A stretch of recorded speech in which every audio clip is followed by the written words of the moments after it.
Ration ಅಕ್ಕಿಯಿಂದ ತುಂಬ ಮೃದುವಾಗಿ ಮೆದುವಾಗಿ ಸಾಫ್ಟಾಗಿ ಬರುವಂತಹ ಇಡ್ಲಿನ ಈಸಿಯಾಗಿ ಮಾಡ್ಕೋಬೋದು. ಎಷ್ಟು ಸುಲಭ ಅಂತ ಇವತ್ತು ಈ ವಿಡಿಯೋದಲ್ಲಿ ತೋರಿಸ್ಕೊಡ್ತೀನಿ. ಒಂದು ಸತಿ ಇದೇ ಅಳತೆ ಪ್ರಕಾರ ನೀವು ಮಾಡ್ಕೊಳ್ಳಿ, ಈಸಿಯಾಗಿ ಆಗುತ್ತೆ, ನಿಮಗೆ ಟೆನ್ಷನ್ನೇ ಇರೋದಿಲ್ಲ. ನೋಡಿ ಸ್ನೇಹಿತರೆ, ನಾನಿಲ್ಲಿ ರೇಷನ್ ಅಕ್ಕಿ ತೊಗೊಂಡಿದ್ದೀನಿ. ರೇಷನ್ ಅಕ್ಕಿನ ಫಸ್ಟು ಒಳಗಡೆ ಏನಾದರೂ ಕಸರಿದ್ರೆ ಎಲ್ಲ ತೆಗೆದುಬಿಡಿ. ನಾನಿಲ್ಲಿ ಬೌಲ್ ತೋರಿಸ್ತಾ ಇದ್ದೀನಲ್ಲ, ಅದೇ ಬೌಲಲ್ಲಿ ನೀವು 4 ಗ್ಲಾಸ್ ಹಾಕ್ಕೋಬೇಕಾಗತ್ತೆ. ಅಂದರೆ 4 ಬೌಲ್ ನೀವು ರೇಷನ್ ಅಕ್ಕಿನ ಆ್ಯಡ್ ಮಾಡ್ಕೋಬೇಕಾಗತ್ತೆ. ಇಲ್ಲಿ ನೋಡಿ, ನಾನು 4 ಬೌಲ್ ಹಾಕ್ಕೊಂಡಿದ್ದೀನಿ. ಈಗ ಟೋಟಲ್ ಬಂದುಬಿಟ್ಟು 4 ಬೌಲ್ ಆಯ್ತಲ್ವ. ಈ 4 ಬೌಲಿಗೆ ನಾನೀಗ 1 ಕಪ್ ಆಗುವಷ್ಟು ಉದ್ದಿನ ಬೇಳೆನ ತೊಗೊತಾ ಇದ್ದೀನಿ. ಇದು ಬಂದುಬಿಟ್ಟು ನೋಡಿ, ಒಡೆದಿರುವಂಥ ಉದ್ದಿನ ಬೇಳೆ ಅಲ್ಲ, ದಪ್ಪಗಿರುವಂಥ ಉದ್ದಿನಬೇಳೆ. ಹಾಗಾಗಿ ಇಲ್ಲಿ 1 ಕಪ್ನ ತೊಗೊಂಡಿದ್ದೀನಿ. ನೀವೇನಾದರೂ ಒಡೆದಿರೋವಂಥ ಉದ್ದಿನಬೇಳೆ ಇದ್ದರೆ 1.5 ಕಪ್ನ ಆ್ಯಡ್ ಮಾಡ್ಕೊಳ್ಳಿ.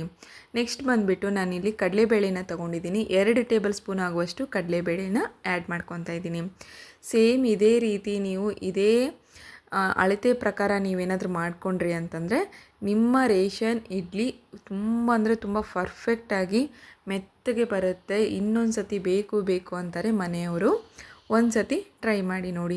ಈಗ ಒಂದು ಸತಿ ನೀಟಾಗಿ ಕ್ಲೀನ್ ಮಾಡ್ಕೊಳ್ಳಿ, ಯಾಕಂದರೆ ಕಸರಿರುತ್ತೆ ಅಂತ ಹೇಳಿದ್ನಲ್ವ. ನೀಟಾಗಿ ಕ್ಲೀನ್ ಮಾಡಿಕೊಂಡ್ರೆ ಒಂದು 4ರಿಂದ 5 ಸತಿ ನೀಟಾಗಿ ತೊಳೆದಿಟ್ಕೊಂಡ್ಮೇಲೆ 1 ಕಪ್ ಆಗುವಷ್ಟು ನಾನಿಲ್ಲಿ ಅವಲಕ್ಕಿನ ತೊಗೊಂಡಿದ್ದೀನಿ. ನಾರ್ಮಲಾಗಿ ನೀವು ಮನೆಯಲ್ಲಿ ಅವಲಕ್ಕಿ ಒಗ್ಗರಣೆ ಯಾವ ರೀತಿ ಮಾಡ್ತೀರಲ್ವ, ಅದರದ್ದೇ ಅವಲಕ್ಕಿನ ನೀವು ತೊಗೊಳ್ಳಿ. ಬೇರೆ ಏನೋ ತೊಗೊಳೋದೇನು ಬೇಕಾಗೋದಿಲ್ಲ, ಪರ್ಚೇಸ್ ಮಾಡೋದು ಬೇಕಾಗೋದಿಲ್ಲ. ಅವಲಕ್ಕಿ 1 ಬೌಲ್ ಹಾಕಿದ ಮೇಲೆ ನಾನು ಮತ್ತೆ ಇಲ್ಲಿ ಈಗ ನೀರು ಮುಳುಗುವಷ್ಟು ಅಕ್ಕಿ ಎಷ್ಟಿದೆಯಲ್ಲ ಅದನ್ನು ಮುಳುಗುವಷ್ಟು ನಾನಿಲ್ಲಿ ನೀರನ್ನು ಹಾಕ್ಕೊತಾ ಇದ್ದೀನಿ. ಇದನ್ನು ನಾವು ಬಿಟ್ಬಿಡೋಣ. ಬೆಳಿಗ್ಗೆ 10 ಗಂಟೆಗೆ ಹಂಗೆಲ್ಲ ಮಾಡಿಕೊಂಡ್ರೆ ಸಾಯಂಕಾಲ 4-5 ಗಂಟೆ ತನಕ ನೀವು ಆರಾಮ್ಸೆ ಇದನ್ನು ನೆನೆ ಹಾಕೋಕ್ಕೆ ಬಿಡ್ಬೋದು. ಅಂದರೆ ಎಷ್ಟು ನೀವು ಬಿಡ್ತೀರಲ್ವ ಅಷ್ಟು ಮೆತ್ತಗಾಗುತ್ತೆ. ಸೊ ಅಕ್ಕಿ ಈಗ ಚೆನ್ನಾಗಿ ನೆನೆದಿದೆ, ನಾನು ನಿಮ್ಗೆ ತೋರಿಸ್ಕೊಡ್ತಾ ಇದ್ದೀನಲ್ವ. ಈ ರೀತಿ ಒಂದೊಂದೇ ಸ್ಪೂನ್ನ ಹಾಕಿಬಿಟ್ಟು ನೀವು ನೀಟಾಗಿ ಮಿಕ್ಸಿ ಜಾರಿಗೆ ಹಾಕ್ಕೊಳ್ಳಿ. ಈಗ ನಾನು ನಿಮ್ಗೆ ತೋರಿಸ್ತಾ ಇದ್ದೀನಲ್ಲ, ಕನ್ಸಿಸ್ಟೆನ್ಸಿ ಈ ರೀತಿ ಇರಬೇಕು.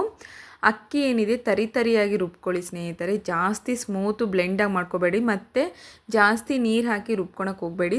ತರಿಯಾಗಿರಬೇಕು, ಅಂದರೆ ಇಡ್ಲಿ ಪರ್ಫೆಕ್ಟಾಗಿ ಬರುತ್ತೆ, ರವೆ ಇಡ್ಲಿ ಥರನೇ ಬರುತ್ತೆ. ಇಲ್ಲ ಅನ್ನೋ ಹಾಗಿದ್ರೆ ಏನಾಗುತ್ತೆ ಅಂದರೆ ತುಂಬ ಸ್ಮೂತ್ ಬಂತಂದರೆ ಎಳೆಯೋಕ್ಕಾಗೋದಿಲ್ಲ, ರಬ್ಬರ್ ಟೈಪ್ ಆಗಿಬಿಡುತ್ತೆ. ಹಾಗಾಗಿ ತರಿ ಇದ್ದರೆ ಚೆನ್ನಾಗಿರುತ್ತೆ, ಹಾಗೆ ನೋಡೋಕ್ಕೆ ಕೂಡ ಪರ್ಫೆಕ್ಟಾಗಿ ಇಡ್ಲಿ ರವೆ ಥರನೇ ಕಾಣುತ್ತೆ.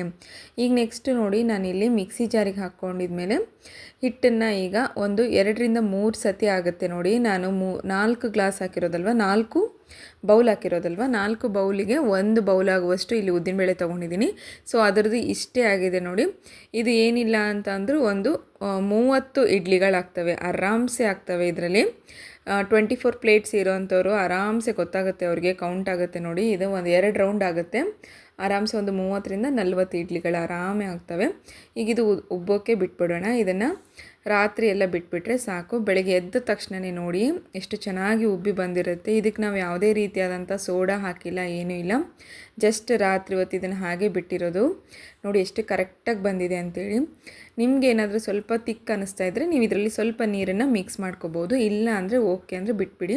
ನೆಕ್ಸ್ಟ್ ರುಚಿಗೆ ತಕ್ಕಷ್ಟು ಉಪ್ಪನ್ನ ಆ್ಯಡ್ ಮಾಡ್ಕೊತಾ ಇದ್ದೀನಿ. ಇಲ್ಲಿ ನಾನು ಯಾವುದೇ ರೀತಿಯಾದಂಥ ಸೋಡಾನ ಆ್ಯಡ್ ಮಾಡೋಕ್ಕೆ ಹೋಗಿಲ್ಲ. ಏನಾದರೂ ಈ ಚಳಿಗಾಲದಲ್ಲಿ ಹಿಟ್ಟು ಉಪ್ತಾ ಇಲ್ಲ ಅನ್ನೋ ಹಾಗಿದ್ರೆ ಒಂದು ಸಿಂಪಲ್ ಟಿಪ್ ಹೇಳ್ತೀನಿ ಕೇಳಿ. ಹಿಟ್ಟು ರುಬ್ಬುವ ಸಮಯದಲ್ಲೇ ನಾವೇನು ಮಾಡಬೇಕಂದ್ರೆ ಬಿಸಿನೀರನ್ನ ಹಾಕಿ ಹಿಟ್ಟು ರುಬ್ಕೊಂಡ್ಬಿಟ್ರೆ ಚೆನ್ನಾಗಿ ಉಬ್ಬಿ ಬರುತ್ತೆ. ಇಲ್ಲ ಅನ್ನೋ ಹಾಗಿದ್ದರೆ ನೀವು ರಾತ್ರಿ ಹೊತ್ತು ಮಲಗೋ ಸಮಯದಲ್ಲಿ ಹಿಟ್ಟಿನ ಒಳಗಡೆ ಸ್ವಲ್ಪ ಚಿಟಿಕೆ ಸೋಡಾನ ಆ್ಯಡ್ ಮಾಡಿ ಇದನ್ನು ಫಾರ್ಮೆಂಟೇಷನ್ ಆಗೋಕ್ಕೆ ಬಿಟ್ಬಿಡಿ, ಇನ್ನೂ ಚೆನ್ನಾಗಿ ಉಬ್ಬಿ ಬರುತ್ತೆ. ಈಗ ನೋಡಿ, ನಮ್ಮದು ಬ್ಯಾಟರ್ ರೆಡಿಯಾಗಿದೆ, ಇಡ್ಲಿ ಬ್ಯಾಟರ್ ರೆಡಿಯಾಗಿದೆ. ಈಗ ಇಡ್ಲಿಗಳನ್ನು ಹಾಕೊಳ್ಳೋಣಂತೆ. ನಾನಿಲ್ಲಿ ಒಂದು 3 ಪ್ಲೇಟಿಂದ ತೋರಿಸ್ತಾ ಇದ್ದೀನಿ. ಫಸ್ಟು ಎಣ್ಣೆನ ಚೆನ್ನಾಗಿ ಕ್ಲೀನಾಗಿ ಸವರ್ಬಿಡಿ ಇದಕ್ಕೆ, ಇಲ್ಲ ಅಂತಂದರೆ ಎದ್ದಳೋದಿಲ್ಲ. ಹಾಗಾಗಿ ನಾನು ಇಲ್ಲಿ ಎಣ್ಣೆ ಎಲ್ಲ ನೀಟಾಗಿ ಹಚ್ಕೊತಾ ಇದ್ದೀನಿ. ಯಾರೆಲ್ಲ ನನ್ನ ಚಾನಲ್ನ ಮೊದಲ ಬಾರಿಗೆ ನೋಡ್ತಿದ್ದೀರೋ ಸ್ನೇಹಿತರೆ, ಪ್ಲೀಸ್ ನನ್ನ ಚಾನಲ್ನ ಸಬ್ಸ್ಕ್ರೈಬ್ ಆಗೋದನ್ನು ಮಾತ್ರ ಮರಿಬೇಡಿ. ಹಾಗೆ ಪಕ್ಕದಲ್ಲಿರುವ ಬೆಲ್ ಐಕಾನ್ನ ಕ್ಲಿಕ್ ಮಾಡಿ, ಎಲ್ಲರಿಗಿಂತ ಮುಂಚೆ ನೋಟಿಫಿಕೇಷನ್ ನಿಮಗೆ ಸಿಗುತ್ತೆ. ಒಂದೊಂದು ಅಡುಗೆಗಳು ಒಂದೊಂದು ವೆರೈಟಿ ಆಗಿರುವಂಥದ್ದು ಇರುತ್ತೆ. ಉತ್ತರ ಕರ್ನಾಟಕದ ಸ್ಪೆಷಲ್ ಅಡುಗೆಗಳನ್ನು ನಾನು ಹೆಚ್ಚಾಗಿ ಮಾಡಿ ತೋರಿಸ್ತಾ ಇದ್ದೀನಿ. ಹಾಗಾಗಿ ನನ್ನ ಚಾನಲ್ನ ನೀವು ಸಬ್ಸ್ಕ್ರೈಬ್ ಆಗೋದ್ರಿಂದ ನಿಮಗೆ ಇನ್ನೂ ಹೆಚ್ಚೆಚ್ಚು ವೀಡಿಯೋಸು ಸಿಗುತ್ತೆ. ನೆಕ್ಸ್ಟ್ ನೋಡಿ, ಈಗ ನಾನು ಇಡ್ಲಿ ಬ್ಯಾಟರ್ ಏನಿದೆ ಅದನ್ನು ಆ್ಯಡ್ ಮಾಡ್ತಾಯಿದ್ದೀನಿ. ಸ್ವಲ್ಪ ಸ್ವಲ್ಪ ಹಾಕ್ಕೊತಾ ಇದ್ದೀನಿ, ಜಾಸ್ತಿ ಹಾಕೋಕ್ಕೆ ಹೋಗಬೇಡಿ. ಉಬ್ಬಿ ಬಂದರೆ ಮೇಲ್ಗಡೆ ಬ್ಯಾಟರ್ ಏನಿದೆ ಇಡ್ಲಿ ಪಾತ್ರೆಗೆ ಅಂಟ್ಬಿಡುತ್ತೆ. ಸೊ ಹಾಗಾಗಿ ಇಲ್ಲಿ ಸ್ವಲ್ಪ ಸ್ವಲ್ಪನೇ ಹಾಕ್ಕೊತಾ ಇದ್ದೀನಿ. ಒಂದು ಸತಿ ಈ ರೀತಿ ಮಾಡಿ ನೋಡಿ, ಡೆಫಿನೆಟ್ಲಿ ಚೆನ್ನಾಗಿ ಬರುತ್ತೆ. ತುಂಬ ಅಂದರೆ ತುಂಬ ಸ್ಮೂತಾಗಿ ಮೆತ್ತಗೆ ಬರುತ್ತೆ. ತಿಂತಾ ಇದ್ದರೆ ಇಡ್ಲಿ ತಿಂತಿದ್ದೀರೋ ಏನು ಸ್ವೀಟ್ ತಿಂತಿದ್ದೀರೋ ಗೊತ್ತಾಗಲ್ಲ, ಬಾಯಲ್ಲಿ ಇಟ್ಟಿದ ತಕ್ಷಣವೇ ಕರಗೋಗ್ಬಿಡುತ್ತೆ, ಅಷ್ಟು ಚೆನ್ನಾಗಿ ಬರುತ್ತೆ. ಒಂದು ಸತಿ ಟ್ರೈ ಮಾಡಿ ನನಗೆ ಕಮೆಂಟ್ ಮಾಡೋದನ್ನು ತಿಳಿಸಿ. ನೆಕ್ಸ್ಟ್ ನೋಡಿ, ನಾನೀಗ ಇಡ್ಲಿ ಬ್ಯಾಟರ್ನೆಲ್ಲ ರೆಡಿ ಮಾಡ್ಕೊಂಡಿರೋವಂಥದ್ದು ಇಡ್ಲಿ ಪಾತ್ರೆಗೆ ಹಾಕ್ತಾಯಿದ್ದೀನಿ.